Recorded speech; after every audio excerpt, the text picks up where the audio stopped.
Hello and welcome to video session 15 Income Tax 2 4th semester BCom. Students, you are in unit 2 and learning on how to solve problems under income from other sources. So taragati shuru madana. Let me read the problem. Ilirodu problem number 3, right? From the following information of Shaman, compute his income from other sources for the assessment year. Interest from post office savings bank account POSB account 8,000 ಕೊಟ್ಟಿದ್ದಾರೆ. There is a rule on how to solve this. ಇಲ್ಲಿ rule ಏನಂತ ಹೇಳುತ್ತೆ ಅಂದರೆ up to 3,500 exempt ಅಂತ ಹೇಳುತ್ತೆ. ಹಾಗಾದರೆ ನಾವೇನು ಮಾಡಬೇಕು? First column we have to write 8,000, then less exemption 3,500 in the first column and remaining amount should be taxed in the outer column.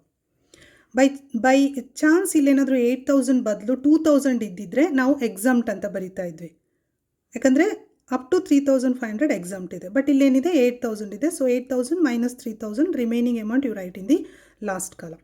Next winning from lottery 1,40,000. ಇಲ್ಲಿ ಇಂಪಾರ್ಟೆಂಟಾಗಿ ಗಮನಿಸಬೇಕಾಗಿರೋದು net ಅಂತ ಇದೆ. Net ಅಂತ ಹೇಳಿದ್ರೆ ಏನು? ಈ 1,40,000 is the amount that is given to ಶಮನ್ after deducting the tax. ಅಂದರೆ TDS ಮಾಡಿ ಬಂದಿರೋ ಅಮೌಂಟ್ 1,40,000. ನೆಟ್ ಅಮೌಂಟ್ ಇದ್ದಾಗ ಆಫ್ಟರ್ ಡಿಡಕ್ಷನ್ ಅಮೌಂಟ್ ಬಂದಾಗ ನಾವೇನು ಮಾಡಬೇಕು? Do you remember? We have to gross up. So gross ಅಪ್ಗೆ ಫಾರ್ಮುಲಾ ಇದೆ ಅಲ್ವಾ? ನೆಟ್ ಅಮೌಂಟ್ ಎಷ್ಟು ಬಂದಿದೆ ಅದನ್ನು ನಾವು ಬರ್ಕೊಳ್ಬೇಕು. ಇಂಟು 100 ಡಿವೈಡೆಡ್ ಬೈ ಎಷ್ಟು ಮಾಡಬೇಕು? 70 ಮಾಡಬೇಕು. ಯಾಕೆ 70 ಮಾಡಬೇಕು? ಬಿಕಾಸ್ 30% ಟ್ಯಾಕ್ಸನ್ನು ಕ್ಯಾಶುವಲ್ ಇನ್ಕಮ್ಗೆ ಡಿಡಕ್ಟ್ ಮಾಡಿರ್ತಾರೆ. So that is the TDS for casual income like lottery, horse race, betting amount or any winning from card game ಎಲ್ಲದಕ್ಕೂ 30% ಡಿಡಕ್ಷನ್ ಮಾಡಿರ್ತಾರೆ. ಹಾಗಾಗಿ ನಾವು ಅದನ್ನು ಗ್ರಾಸ್ ಅಪ್ ಮಾಡುವಾಗ 1,40,000 ಇಂಟು 100 ಡಿವೈಡೆಡ್ ಬೈ 70 ಮಾಡ್ತೀವಿ. ಇದು ಮಾಡಿ ಎಷ್ಟು ಅಮೌಂಟ್ ಬರುತ್ತೋ ಅದನ್ನು ಲಾಸ್ಟ್ ಕಾಲಮ್ಗೆ ಟ್ಯಾಕ್ಸಬಲ್ ಬರೀರಿ. Next, received 5,600 as rent from agriculture land in Mysuru. Let out for brick making ಅಂತ ಇದೆ. Received from agriculture land in India ಇದ್ದಾಗ ನಾವು ಎಕ್ಸಾಮ್ಟ್ ಮಾಡ್ತಾ ಇದ್ವಿ, ಆದರೆ ಇದು ಕಮರ್ಷಿಯಲ್ ಪರ್ಪಸ್ಸಿಗೆ ಲೆಟ್ ಔಟ್ ಆಗಿರೋದು. ಹಾಗಾಗಿ don't forget we have to tax this. Okay. Next, interest from post office cumulative time deposit 15 year ಟರ್ಮ್ದು 5,000 ಬಂದಿದೆ. Do you remember what I have explain to you? ಇದನ್ನು ಎಕ್ಸಾಮ್ಟ್ ಮಾಡಬೇಕು. This is also very important adjustment you have to remember. Next, dividend from UTI unit trust of India 5,000. If you remember, in the previous semester under section 10 you have learned that this income is exempt anta kaltidira. Similarly, share of income from HUF adu kuda exempt anta ನೀವು already ತಿಳ್ಕೊಂಡಿದ್ದೀರಾ under section 10. Next, salary as a member of parliament MP 1 lakh ಬಂದಿದೆ. ಇಲ್ಲಿ ನೀವು ಗಮನಿಸಬೇಕು, salary of MP, MLA, MLC is taxable. ಓಕೆನಾ? Next important item ಇದೆ ನೋಡಿ ಇಲ್ಲಿ. Daily allowance of MP 48,000 ಅಂತಿದೆ. Daily allowance, dearness allowance of MP, MLA, MLC is exempt from tax.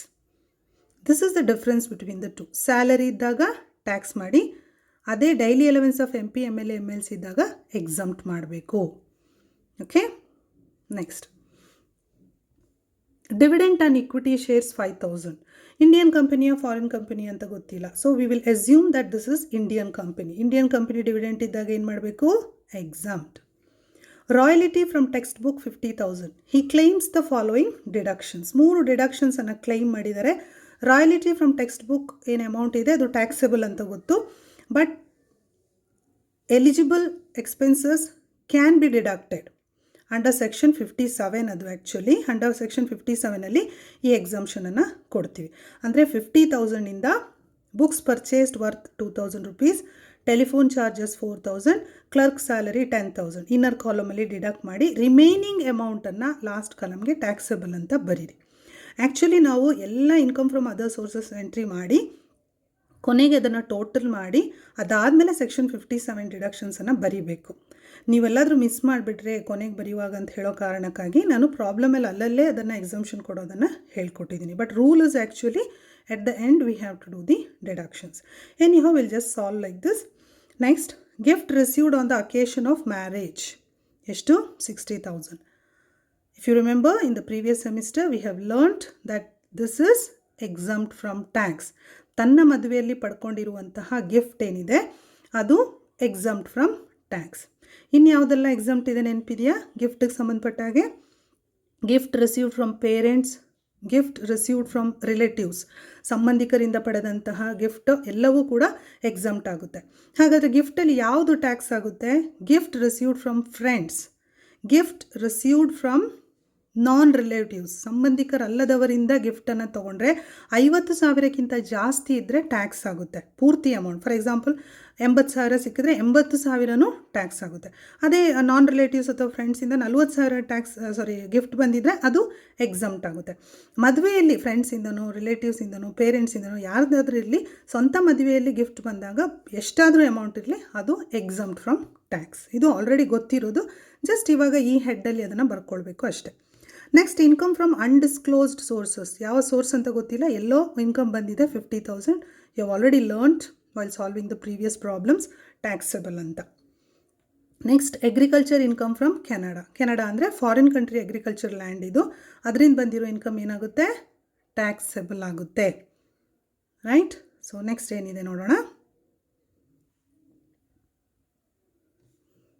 Interest on government securities 10,000.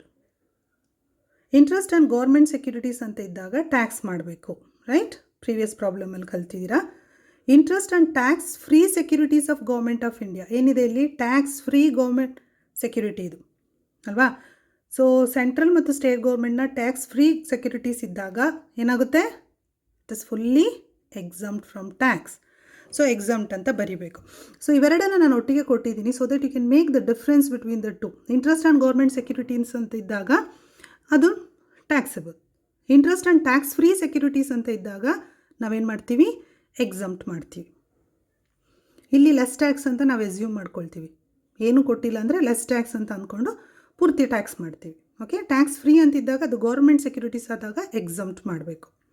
Next, interest on tax free debenture of Mysuru electric company limited 7,200. ಇದು important adjustment, ಚೆನ್ನಾಗಿ ನೆನ್ಪಿಟ್ಕೊಳ್ಳಿ. From the examination point of view, this is very important. Interest on tax free debenture. Tax free ಅಂತಿದೆ ಅಂತ ಅಂದ್ಕೊಂಡು exempt ಮಾಡಿಬಿಡಬೇಡಿ. ಇದು public limited ಕಂಪನಿಯ ಅಂದರೆ commercial security ಇದು. Therefore it is taxable. Right? Taxable. Tax free debenture ಇದ್ದಾಗ ನಾವೇನು ಮಾಡಬೇಕು? ಅಮೌಂಟ್ ಆದರೂ ಕೊಟ್ಟಿರಲಿ, ರೇಟ್ ಆಫ್ ಇಂಟ್ರೆಸ್ಟ್ ಆದರೂ ಕೊಟ್ಟಿರಲಿ, every time we have to gross up ಅಂತ ಹೇಳ್ಕೊಟ್ಟಿದ್ದೀನಿ. ಚಾರ್ಟಲ್ಲಿ ಹೇಳ್ಕೊಟ್ಟಿದ್ದು ನೆನಪಿದೆಯಾ? ರೈಟ್?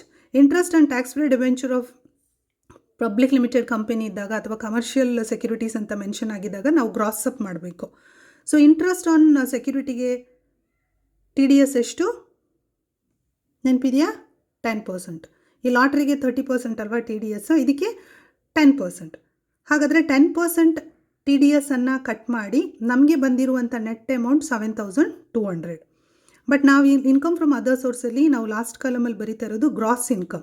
ಹಾಗಾಗಿ ನೆಟ್ ಇನ್ಕಮ್ ನಮಗೆ ಬಂದಾಗ ಅಂದರೆ TDS ಆಗಿ ನಮ್ಮ ಕೈಗೆ ಬಂದಿರೋದು ನೆಟ್ ಅಮೌಂಟ್ ಆಗಿರೋದ್ರಿಂದ ನಾವು ಅದನ್ನು ಗ್ರಾಸ್ ಅಪ್ ಮಾಡಬೇಕು ಫಾರ್ಮುಲಾ ಹಾಕ್ಕೊಂಡು. ಸೊ ನೆಟ್ ಅಮೌಂಟ್ ಎಷ್ಟು ನಮ್ಮ ಕೈಗೆ ಬಂದಿರೋದು? 7,200 ಇಂಟು 100 ಎಷ್ಟು? 90 ಮಾಡಬೇಕು. ಬಿಕಾಸ್ 10% ಟ್ಯಾಕ್ಸ್ ಆಲ್ರೆಡಿ ಹೋಗಿರೋದ್ರಿಂದ ಗ್ರಾಸ್ ಅಪ್ ಮಾಡ್ತಾ ಇದ್ದೀವಿ ನಾವು. ಆವಾಗ ನಮಗೆ ಜಾಸ್ತಿ ಅಮೌಂಟ್ ಗೊತ್ತಾಗುತ್ತೆ. ಗ್ರಾಸ್ ಅಪ್ ಅಮೌಂಟ್ ಎಷ್ಟು ಗ್ರಾಸ್ ಅಮೌಂಟ್ ಅಂತ ಗೊತ್ತಾಗುತ್ತೆ. ಅದನ್ನು ಲಾಸ್ಟ್ ಕಾಲಮ್ಗೆ ಟ್ಯಾಕ್ಸ್ ಮಾಡಬೇಕು. Right? So interest on tax free debenture of commercial securities ಇದ್ದಾಗ, ಪಬ್ಲಿಕ್ ಲಿಮಿಟೆಡ್ ಕಂಪ್ನಿ ಇದ್ದಾಗ we have to gross up. ಒಂದೊಂದು ಸರಿ ಪರ್ಸೆಂಟೇಜ್ ಆಫ್ ಇಂಟ್ರೆಸ್ಟ್ ಕೊಟ್ಟಿರ್ತಾರೆ. ಪರ್ಸೆಂಟೇಜ್ ಆದರೂ ಕೊಟ್ಟಿರಲಿ, ಅಮೌಂಟ್ ಆದರೂ ಕೊಟ್ಟಿರಲಿ, every time we have to gross up. Gross up ಮಾಡೋದು ಹೇಗೆ? ಈಗ ಬರೆದು ಅಮೌಂಟ್ ಕಂಡಿದ್ದು ಗ್ರಾಸ್ ಅಪ್ ಮಾಡಬೇಕು. Next, cost of lottery ticket purchased ಅಂತ ಕೊಟ್ಟಿದ್ದಾರೆ. ಕಾಸ್ಟ್ ಅಂತ ಹೇಳಿದ್ರೆ ಎಕ್ಸ್ಪೆನ್ಸ್, ಇನ್ಕಮ್ ಅಲ್ಲ ಅಲ್ವಾ? ಸೊ ಲಾಟ್ರಿ ಟಿಕೆಟನ್ನು 200 ರೂಪೀಸ್ಗೆ ಪರ್ಚೇಸ್ ಮಾಡಿದ್ದಾರೆ ಅಂತ ಕೊಟ್ಟಿದ್ದಾರೆ. ಈಗ ಲಾಟ್ರಿ ಇನ್ಕಮಿಂದ ಇದನ್ನು ಮೈನಸ್ ಮಾಡಬಾರ್ದು ಅಲ್ವಾ? ಹೇಗೆ ನಾವು ರಾಯಲ್ಟಿ ಫ್ರಮ್ ಬುಕ್ಕಿಗೆ ಅದರದ್ದು ಎಕ್ಸ್ಪೆನ್ಸಸನ್ನು ಡಿಡಕ್ಟ್ ಮಾಡಿದ್ದೀವಿ ಸೆಕ್ಷನ್ 57ಅಲ್ಲಿ, ಆ ಥರ ಕ್ಯಾಶುವಲ್ ಇನ್ಕಮ್ ಬಂದಾಗ ಅದಕ್ಕೆ ಸಂಬಂಧಪಟ್ಟ ಲಾಸ್ ಅಥವಾ ಅದಕ್ಕೆ ಸಂಬಂಧಪಟ್ಟಂಥ ಎಕ್ಸ್ಪೆನ್ಸಸನ್ನು ಡಿಡಕ್ಟ್ ಮಾಡೋಕ್ಕಾಗಲ್ಲ. So there is no clause to deduct the expenses are the cost related to casual income. ಇದು ಎಕ್ಸ್ಪೆನ್ಸ್ ಕೊಟ್ಟಿದ್ದಾರೆ, ಡಿಡಕ್ಷನ್ ಕ್ಲೈಮ್ ಮಾಡೋ ರೀತಿಯಲ್ಲಿ ಕೊಟ್ಟಿದ್ದಾರೆ. But we are not giving this, just ignore this, right? ನಾವು ಪ್ರಾಬ್ಲಮ್ ಸಾಲ್ವ್ ಮಾಡೋಣ. Format ಎಲ್ಲ ಗೊತ್ತು ನಿಮಗೆ ಅಲ್ವಾ? Computation of income from other sources of ಶಮನ್ ಫಾರ್ ಅಸೆಸ್ಮೆಂಟ್ ಇಯರ್ ಅಂತ ಪೂರ್ತಿ ಬರೀಬೇಕು ನೀವು. And particulars and 2 amount column. First column is inner column for doing adjustments. ಅಲ್ಲಿಂದ ಪ್ರಾಬ್ಲಮಿಂದ ಆಲ್ರೆಡಿ ನಾನು ಎಕ್ಸ್ಪ್ಲೈನ್ ಮಾಡಿರೋದ್ರಿಂದ ನಾನು ಸ್ಲೈಡ್ ವಾಪಸ್ ಹೋಗ್ತಾ ಇಲ್ಲ. ಅದೇ ಏನೇನು ಐಟಮ್ ಇದೆ ಎಲ್ಲನೂ ಇಲ್ಲಿ ಬರೆದಿದ್ದೀನಿ. Interest from post office savings bank account 8,000 ಇತ್ತು. ನಾನು ಹೇಳಿದ್ದೆ ಎಕ್ಸಂಪ್ಷನ್ ಇದೆ ಅಪ್ ಟು 3,500 ಅಂತ. So 8,000 minus 3,500, 4,500 is taxable amount. Okay, next winning from lottery net ಆಗಿರೋದ್ರಿಂದ 1,40,000 ಇಸ್ ಅ ನೆಟ್ ಅಮೌಂಟ್. ನಾವು ಗ್ರಾಸ್ ಅಪ್ ಮಾಡ್ತಾ ಇದ್ವಿ. 1,40,000 ಇಂಟು 100/70. ಸೊ ಕ್ಯಾಶುವಲ್ ಇನ್ಕಮಿಗೆ ಡಿವೈಡೆಡ್ ಬೈ 70 ಮಾಡ್ತೀವಿ. ಇಲ್ಲೇನು ಡಿಡಕ್ಷನ್ ಏನು ಮಾಡಲ್ಲ, ಗ್ರಾಸ್ ಅಪ್ ಮಾಡೋದು ಅಷ್ಟೇ. ಗ್ರಾಸ್ ಅಪ್ ಮಾಡಿದಾಗ ನಮಗೇನು ಗೊತ್ತಾಯಿತು, 2 lakh ಗ್ರಾಸ್ ಅಮೌಂಟ್ ನಮ್ಮ ಕೈಗೆ ಬಂದಿದ್ದು ಆಫ್ಟರ್ ಡಿಡಕ್ಷನ್ TDS ಮಾಡಿ ಬಂದಿದ್ದು 1,40,000. ಬಟ್ ನಾವು ಗ್ರಾಸ್ ಅಪ್ ಮಾಡಿ ಗ್ರಾಸ್ ಅಮೌಂಟನ್ನು ಲಾಸ್ಟ್ ಕಾಲಮ್ಗೆ ಬರೀತಾ ಇದ್ದೀವಿ. ಕ್ರಾಸ್ ಅಪ್ ಮಾಡಿದಾಗ 100% ಎಷ್ಟು ನಮಗೆ ಬಂದಿರೋದು 70%, 1,40,000. ಅದನ್ನು 100% ಮಾಡಿದ್ವಿ. ಆವಾಗ ನಮಗೆ ಗ್ರಾಸ್ ಅಮೌಂಟು 2 lakh ಅಂತ ಗೊತ್ತಾಯಿತು. ಸೊ ಅದನ್ನು ಲಾಸ್ಟ್ ಕಾಲಮ್ಗೆ ಬರ್ತಿದ್ದೀವಿ. Next rent from agriculture land let out for brick making ಅಂತ ಇರೋದ್ರಿಂದ, ಇದು let out for brick making ಇರೋದ್ರಿಂದ 5,600 ಟ್ಯಾಕ್ಸೇಬಲ್ ಆಗುತ್ತೆ. Next interest from post office cumulative time deposit already ಹೇಳಿದ್ದೀನಿ, ಅದು exempt. Dividend from UTI exempt. Share of income from HUF exempt. ಹಾಗೆಯೇ income from mutual fund exempt ಅಂತ ಹೇಳ್ಕೊಟ್ಟಿದ್ದೀನಿ. Salary as a member of parliament taxable 1 lakh. Salary is taxable. Next daily allowance of MP ಅದು exempt ಅಲ್ವಾ? Next dividend and equity shares Indian company ಅಂತ assume ಮಾಡಿಕೊಂಡು exempt ಮಾಡ್ತೀವಿ. Royalty from text ಬುಕ್ಕಿಗೆ expenses claim ಮಾಡಿದ್ದಾರೆ deduction. So 50,000 inner ಕಾಲಮಲ್ಲಿ ಬರ್ಕೊಂಡು 3 ಡಿಡಕ್ಷನನ್ನು section 57 ನಾವು ಕೊಡ್ತೀವಿ ಡಿಡಕ್ಷನನ್ನು. ಸೊ 2,000, 4,000 ಮತ್ತು ಕ್ಲರ್ಕ್ ಸ್ಯಾಲರಿ 10,000 ಏನು ಕೇಳಿದ್ದಾರೆ ಅಷ್ಟನ್ನು ಡಿಡಕ್ಟ್ ಮಾಡಿ 50,000ಇಂದ 34,000 ಟ್ಯಾಕ್ಸಬಲ್ ಅಂತ ಬರೆದಿದ್ದೀವಿ. Gift received on the occasion of marriage exempt ಅಂತ ಹೇಳಿದ್ದೀನಿ already. Income from undisclosed sources we have to tax it. Agriculture income from Canada foreign country ಆಗಿರೋದ್ರಿಂದ it is taxable. Next interest on government security taxable. Interest on tax free government securities exempt. Interest on tax free debenture of Mysuru electric company net amount ಅಂತ assume ಮಾಡ್ಕೋತೀವಿ. Amount into 100 divided by 90 ಮಾಡಿದಾಗ 8,000. So 8,000 is a gross amount. After TDS ನಮಗೆ ಸಿಕ್ಕಿದ್ದು 7,200. Right. So we are writing 8,000 here. So last ಕಾಲಮೆಲ್ಲ total ಮಾಡಿದಾಗ 4,18,100 ಬಂತು.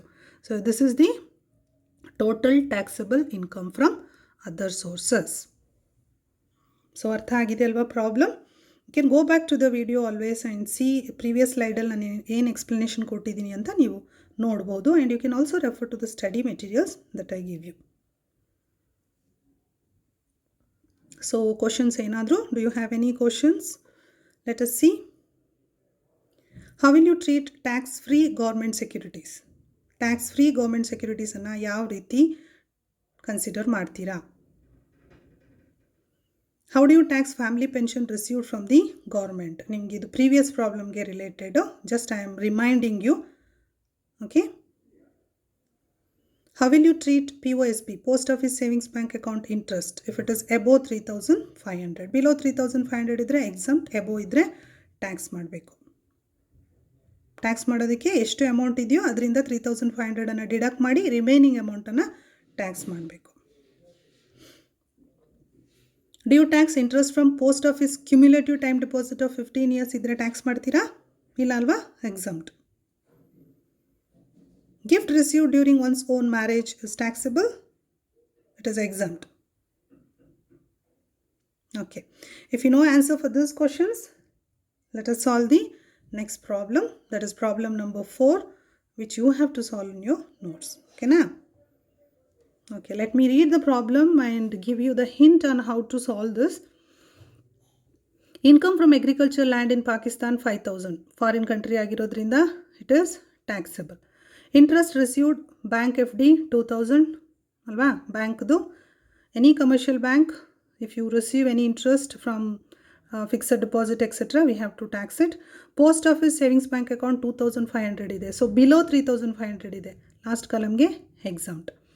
Winning from card game, like ಈಗ lottery income ಇತ್ತಲ್ಲ ಹಾಗೆಯೇ ಕಾರ್ಡ್ ಗೇಮ್ ನೆಟ್ ಅಂತ ಕೊಟ್ಟಿದ್ದಾರೆ 70,000. ನೆಟ್ ಅಮೌಂಟ್ ಇದ್ದಾಗ ನಾವು ಗ್ರಾಸ್ ಅಪ್ ಮಾಡಬೇಕು ಅಲ್ವಾ, ಇಂಟು 100 ಡಿವೈಡೆಡ್ ಬೈ 70 ಮಾಡಿ ಎಷ್ಟು ಅಮೌಂಟ್ ಬರುತ್ತೋ ಅಷ್ಟು ಅಮೌಂಟನ್ನು ಸೀದಾ ಲಾಸ್ಟ್ ಕಾಲಮ್ಗೆ ಬರೀಬೇಕು. Receive 10,000 from Sunshine Publishing House as royalty, so income from royalty ಇದು. Expenses incurred on it 1000 for the preparation of manuscript, so 10,000 minus 1,000 in the first column, remaining amount is taxable in the last column. Family pension received 40,000 from central government. Family ಪೆನ್ಷನಿಗೆ rule ಗೊತ್ತಲ್ವಾ, inner ಕಾಲಮಲ್ಲಿ 40,000 ಬರ್ಕೊಂಡು right, ಅದರಿಂದ ಏನು ನಾವು consider ಮಾಡಬೇಕು, rule ಗೊತ್ತಿದೆ ಅಲ್ವಾ, 15,000 ಆರ್ 1/3 ಆಫ್ ಫ್ಯಾಮಿಲಿ ಪೆನ್ಷನ್, ಇಲ್ಲಿ 40,000. ಇದೆರಡರಲ್ಲಿ ಯಾವುದು ಲೆಸ್ ಇದೆಯೋ ಅದನ್ನು ನಾವು ಡಿಡಕ್ಷನ್ ಕೊಡ್ತೀವಿ. 40,000ಇಂದ ಅದನ್ನು ಡಿಡಕ್ಷನ್ ಮಾಡಬೇಕು. 40,000 minus 15,000 or 1/3 of 40,000, whichever is less. So that becomes the, the remaining amount becomes the taxable amount in the last column. So you have to follow this rule. Already I have solved 2 problems on this. ಇನ್ನೊಂದ್ಸರಿ ಬೇಕಾದರೆ refer ಮಾಡಿ. Receive 2,000 honorarium for delivering lecture at a college. ಕಾಲೇಜಲ್ಲಿ guest lecturing ಕೊಟ್ಟು ಸಂಪನ್ಮೂಲ ವ್ಯಕ್ತಿಯಾಗಿ ಮಾತಾಡಿ 2,000 rupees ಸಿಕ್ಕಿದೆ. This is taxable under income from other sources. ಬೇರೆ ಮೂಲದಿಂದ ಬಂದಿರೋದು, ಎಂಪ್ಲಾಯರಿಂದ ಬಂದಿಲ್ಲ, ಕ್ಯಾಶುವಲ್ ಆಗಿ ಬಂದಿರುವಂಥ ಇನ್ಕಮ್ ಇದು. So this is taxable under income from other sources. Next, rent from subletting the house 30,000, repair charges on this house 1,000, rent pay to the owner 2,000 per month. ಓಕೆನಾ. So ಇಲ್ಲಿ rent from subletting the house 30,000 ಏನಿದೆ ಅದನ್ನು first ಕಾಲಮಲ್ಲಿ ಬರ್ಕೊಳ್ಬೇಕು. Because under section 57ಅಲ್ಲಿ ಎಕ್ಸಾಮ್ಷನನ್ನು ಡಿಡಕ್ಷನನ್ನು ಕೊಡ್ಬೋದು. ಸೊ ರಿಪೇರ್ ಚಾರ್ಜ್ 1,000 ರೂಪೀಸ್ ಏನಿದೆ ಅದನ್ನು ಫಸ್ಟ್ ಕಾಲಮಲ್ಲಿ ಡಿಡಕ್ಷನ್ ಮಾಡ್ಕೊಳ್ಳಿ 30,000ಇಂದ. ನೆಕ್ಸ್ಟ್ ಇನ್ನೊಂದು ಡಿಡಕ್ಷನ್ ಇದೆ rent pay to the owner 2,000 into 12 ಮಾಡ್ಕೋಬೇಕು ನಾವು. ಓಕೆನಾ. ಸೊ 2,000 ಇಂಟು 12 ಮತ್ತು 1,000 ಇದನ್ನು ಇನ್ನರ್ ಕಾಲಮಲ್ಲಿ 30,000ಇಂದ ಮೈನಸ್ ಮಾಡಿ. Remaining amount is taxable in the last column. Next, remuneration from radio talk, T V talk, ಇದು ಲಾಸ್ಟ್ ಪ್ರಾಬ್ಲಮಲ್ಲಿತ್ತು. So this is taxable. Winning from lottery 35,000 taxable. ಇಲ್ಲಿ ಏನು ಕೊಟ್ಟಿಲ್ಲ ಅಂದರೆ ಗ್ರಾಸ್ ಅಂತ ಅಂದ್ಕೋತೀವಿ. Amount is the gross itself ಅಂತ. Already ಗ್ರಾಸೇ ಇರೋದ್ರಿಂದ ಪುನಃ ಗ್ರಾಸ್ ಅಪ್ ಮಾಡಬೇಡಿ, ರೈಟ್. ನೆಟ್ ಅಂತ ಕೊಟ್ಟಿಲ್ಲ, ಹಾಗಾಗಿ 35,000 ಲಾಸ್ಟ್ ಕಾಲಮ್ಗೆ ಡೈರೆಕ್ಟಾಗಿ ಬರಿ. Next, dividend from Indian company 7,000, collection charges 300. ಈ ಕಲೆಕ್ಷನ್ ಚಾರ್ಜಸ್ಗೆ ಏನು ಡಿಡಕ್ಷನ್ ಇಲ್ಲ, ಯಾಕಂದರೆ ಇನ್ಕಮೇ ಟ್ಯಾಕ್ಸೇಬಲ್ ಆಗೋದಿಲ್ಲ, ಇಂಡಿಯನ್ ಕಂಪ್ನಿ ಅಲ್ವಾ dividend. So this is exempted from tax. Next, dividend from foreign company ಇದ್ದಾಗ ಲಾಸ್ಟ್ ಕಾಲಮ್ಗೆ ಟ್ಯಾಕ್ಸೇಬಲ್. ಹಾಗೆ ಅದಕ್ಕೆ ಏನಾದರೂ ಕಲೆಕ್ಷನ್ ಚಾರ್ಜಸ್ ಇದ್ದರೆ ಸೆಕ್ಷನ್ 57ಅಲ್ಲಿ 5,000 ಮೈನಸ್ ಕಲೆಕ್ಷನ್ ಚಾರ್ಜ್ ಮಾಡ್ಬೋದು. ಇಲ್ಲೇನು ಕಾಣಿಸ್ತಾ ಇಲ್ಲ. So 5,000 is taxable. Interest from tax free debenture of Madan Sugar Limited listed ಅಂತ ಕೊಟ್ಟಿದ್ದಾರೆ. Anyhow tax free debenture of public limited company ಇದೆ. ಹಾಗಾದರೆ ನಾವೇನಂತ ಅಂದ್ಕೋಬೇಕು, ನೆಟ್ ಅಮೌಂಟ್ ಕೊಟ್ಟಿದ್ದಾರೆ ಅಂದ್ಕೋಬೇಕಾ, ಗ್ರಾಸ್ ಅಂತನ? We have to consider that this is the net amount given. Net amount ಇದ್ದಾಗ ಲಾಸ್ಟ್ ಕಾಲಮ್ಗೆ ನಾವು ಗ್ರಾಸ್ ಅಪ್ ಮಾಡಿ ಬರೀಬೇಕು ಅಲ್ವಾ. ಅದು ಟ್ಯಾಕ್ಸ್ ಫ್ರೀ ಡಿಬೆಂಚರಲ್ಲಿ TDS ಡಿಡಕ್ಷನ್ ಆಗಿದೆ ಅಂತಲೇ ಅರ್ಥ. TDS ಮಾಡಿ ಕೊಟ್ಟಿದ್ದಾರೆ ನೆಟ್ ಅಮೌಂಟ್ ಅಂತಲೇ ಲೆಕ್ಕ. ಸೊ ಹಾಗಾಗಿ ನಾವು 14,400 ಏನು ಮಾಡಬೇಕು, 14,400 is the net amount into 100/90 because 10% is taken as the TDS. So ಮಾಡಿದಾಗ ಏನು ಅಮೌಂಟ್ ಬರುತ್ತೋ ಅದನ್ನೇ, ಆ ಅಮೌಂಟನ್ನೇ ಲಾಸ್ಟ್ ಕಾಲಮ್ಗೆ ಡೈರೆಕ್ಟಾಗಿ ಬರೀರಿ. Next, interest and tax free securities of government of Karnataka. So central ಅಥವಾ ಸ್ಟೇಟ್ ಗೌರ್ಮೆಂಟದು ಟ್ಯಾಕ್ಸ್ ಫ್ರೀ ಸೆಕ್ಯೂರಿಟೀಸ್ ಇದ್ದರೆ ಏನು ಮಾಡಬೇಕು, ಈಗ ತಾನೇ ಹೇಳ್ಕೊಟ್ಟಿದ್ದೆ ಪ್ರೀವಿಯಸ್ ಪ್ರಾಬ್ಲಮಲ್ಲಿ, ಎಕ್ಸಾಮ್ಟ್ ಮಾಡಬೇಕು. ಸೊ ಇದು ಗೌರ್ಮೆಂಟ್, ಇದು public limited, that is the difference between the two. ಓಕೆನಾ. So from the above information, what you have to do, you have to compute income from other sources of Meghna for the assessment year. So ಇವಿಷ್ಟು ಅಡ್ಜಸ್ಟ್ಮೆಂಟನ್ನು ಗಮನದಲ್ಲಿಟ್ಕೊಂಡು ಕೇರ್ಫುಲ್ಲಾಗಿ columns ಹಾಕ್ಕೊಂಡು solve ಮಾಡಬೇಕು. So any doubts you can clarify any time. ಇನ್ನೊಂದು ಸರಿ remind ಮಾಡ್ತಾ ಇದ್ದೀನಿ note. Interest and post office savings bank account ಇದ್ದಾಗ 3500ವರೆಗೂ ಎಕ್ಸಮ್ಷನ್ ಇದೆ. ಜಾಯಿಂಟ್ ಅಕೌಂಟಲ್ಲಿದ್ದರೆ 7000ವರೆಗಿದೆ. ಯೂಶ್ವಲಿ ಜಾಯಿಂಟ್ ಅಕೌಂಟ್ ಲೆಕ್ಕ ನಮಗೆ ಕಮ್ಮಿ ಬರೋಲ್ಲ, ಹಾಗಾಗಿ ನಮಗೆ 3500 ಇಂಪಾರ್ಟೆಂಟ್. 3500ಗಿಂತ ಕಮ್ಮಿ ಇದ್ದರೆ ಎಕ್ಸಮ್ಟ್ ಮಾಡಿಬಿಡಿ. ಅದಕ್ಕಿಂತ ಜಾಸ್ತಿ ಇದ್ದರೆ 3500 ಡಿಡಕ್ಟ್ ಮಾಡಿ ರಿಮೈನಿಂಗ್ ಅಮೌಂಟನ್ನು ಲಾಸ್ಟ್ ಕಾಲಮ್ಗೆ ಬರೀರಿ. ಇದ್ರದ್ದು ನೋಟ್ಸ್ ನಿಮಗೆ ಲಾಸ್ಟ್ ಏನು ಥಿಯರಿ ಪಾರ್ಟಲ್ಲಿ ಬಿಟ್ಟೋಗಿತ್ತು. So you can write this in your notes. Okay, and remember this is very important adjustment. Usually it comes in the exams. Okay, thank you. Do the revision, keep learning, watch the video, refer to the study material, make notes and do your homework. Right? Thank you, students.